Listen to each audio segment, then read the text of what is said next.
Remand দরখাস্তে prosecution পক্ষে তদন্তকারী কর্মকর্তা আদালতে বলেন যে এই নিউ মার্কেট থানার হত্যা মামলায় এই আসামিদের বিরুদ্ধে জড়িত থাকা তথ্য পাওয়া গিয়েছে এবং আরো তথ্যের জন্য তাদেরকে 10 দিনের রিমান্ডের প্রয়োজন। তার বক্তব্য শোনার পরে মাননীয় আদালত এজাহার এবং মামলার ডকেটস পর্যালোচনা করে এবং রিমান্ড পিটিশনের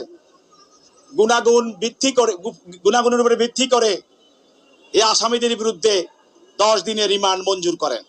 কোনো আইনজীবী এই শহীদদের রক্তের প্রতি শ্রদ্ধা রেখে তাদের পক্ষে কোনো ওকালতনামা দেয় নাই এবং আসামিপক্ষে কোনো আইনজীবী আদালতে উপস্থিত হয় নাই।